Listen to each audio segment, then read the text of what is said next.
You know what I've noticed about Molyneux call-in shows is that it could be anybody calling in, like a transgender heroin addict, and they call in, and by the end of the call, he's telling them to, divorce from his parents and the rest of his family. It's always defooing is the answer. Right.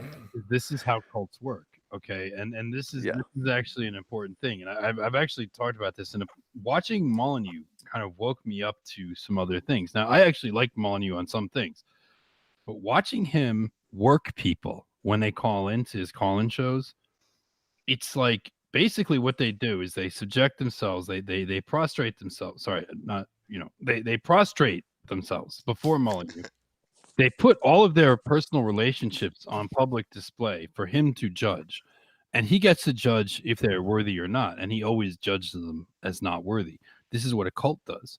And this is also similarly, this is how anti-racism training works. If Molyneux did not decide to go the direction that he went, he would have been a wonderful anti-racist trainer, anti-racist brainwasher, somebody that takes you, destroys your ego, puts everything in your life out there for their own personal judgment and demands that you meet their personal criteria.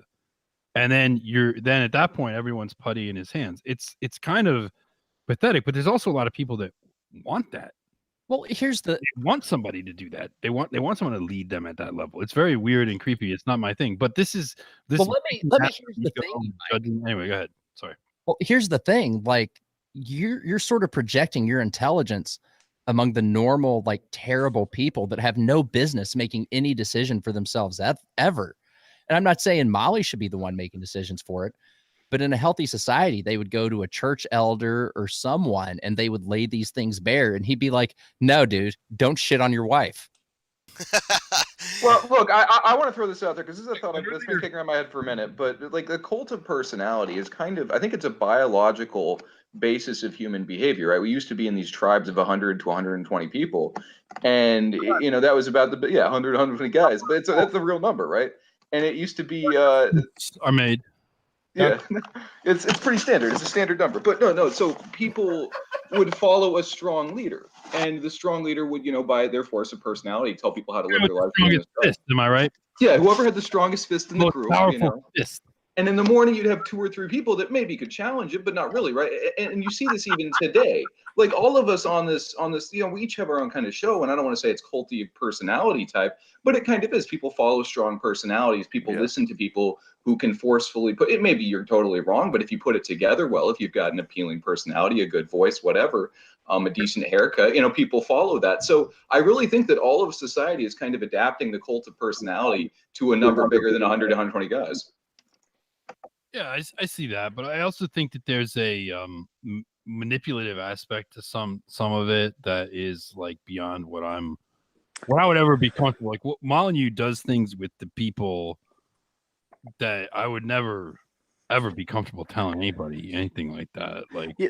Well, and Mike, you bring up the good point is the way they come to him is unique compared to other people. It's a lot like the people that go to a Jordan Peterson show. Jordan Peterson talks about the people that come up afterwards, and it's like, man, I'm so broken. Like, give me answers. Like, I'm this blank slate. Like, putting myself in front of you. Like, I'll do whatever you say. And you're right. Like, Molyneux takes it and tells them to make some pretty freaking drastic decisions. It's not, in a sense, Jordan Peterson's just telling you to clean your room. Freaking Molyneux's telling you to not speak to your parents anymore, without really knowing anything really about them, just what you've self-reported in a hour period. Well, on the Molyneux question, I have one statement and one question. The statement, I agree with Mr. Enoch's point, just about the fact that I do like some of the material he puts out. Obviously, the race and IQ stuff, that's where I found out about most of that stuff. Not specifically from reading anything like the bell curve or anything like that, though I was introduced to the bell curve by watching his videos. Also, I'd like to know what you guys think about whether or not whether or not Molyneux is just a charismatic individual with perhaps some sociopathic tendencies, or if he is a full-blown sociopath who has taken advantage of this situation. I think perhaps he's just mad with power and a little bit too charismatic for his own good. But Mike, you go first. I think Molyneux is probably a sociopath. I think he genuinely believes ultimately in his philosophical principles, though. I think Stefan Molyneux is a professionally trained actor who has pushed back tendencies. He was very good at his job. And I don't exactly know that. Okay, so here he is on YouTube doing the bit. How do we know that he's not some sort of, and this is coming from the paranormies aspect, of some sort of CIA, MK Ultra? Maybe he's getting paid to do the thing he's doing. I mean, maybe he's just a grifter, man. Maybe he's just a Within the last few days, he was retweeting people who were posting the information about the Jewish Atlantic slave trade. Yeah, sure. So, but he's like dabbled in that before, though. Well, he's never gone nearly that hard on it before.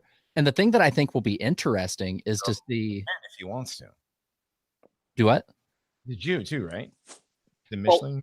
Allegedly, like somewhere in his family tree, because he's like a weird bastard. He has like a half Jew. But either way, he's a professionally trained actor. So absolutely.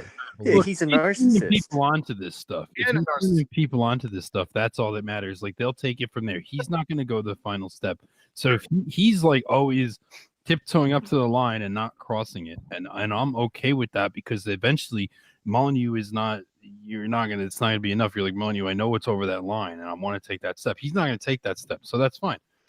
I appreciate a lot of work, but the guy is a sociopath and an actor and a cult leader. If you get totally don't like, sure. If you like Molyneux, don't call into him and tell him like my dad was mean one time, because he'll have you like in an orphanage or something. Yeah, well, that's another thing too. If you guys have seen, the reason I say sociopath and not psychopath is because, as Johnny said, I think he does believe in his own philosophy, or maybe that was Mr. Enoch that said that. But I am thinking here, if any of you have seen the mock debate that he did with Lauren Southern about state versus anarchy. That was one of the most embarrassing displays I've ever seen. The question came up about how do you keep people from selling heroin to children, and he's like, "Oh, that just wouldn't happen in our society." They always say that. No, really? And now we have a 10-year-old kid dancing in drag on a bar in New York City. So fuck you. Yeah, exactly. That's what we call a shovel-ready job. Talking to the wrong guy here about that. Okay, because these idiots, right? They make this argument that opiates and stuff like that. You wouldn't sell that because it'll kill your customers. I'm like, well, what's happening right now? Weird. Yeah, plenty of money to be made. So, I said this the other day on the stream, but does anybody else get flashbacks to Gremlins 2 when they see Desmond is amazing? Yes, I think he looks like that female fucking gremlin. Oh shit! I'll never be able to unsee it now. Yeah, I don't even know who that is, but the thing about Molyneux is that I wonder what you guys think about. Clearly I think Molyneux is aware of a lot of like the same topics that we talk about. I mean, as I can't remember who said it, introduced them to race realism. He introduced them to race realism, the bell curve, things like that. He's pretty woke. He's danced around. He likes to talk about globalists. And we all know what globalist means. Ann Coulter tweeted out 6 months ago about how Jake Tapper is a half globalist. I love that tweet. Right. But you know what I'm saying? Like, is he, the thing is, like, he has this huge audience. He's able to sort of reach normies. I know there's kind of this gatekeeper thing. But, is he a net positive?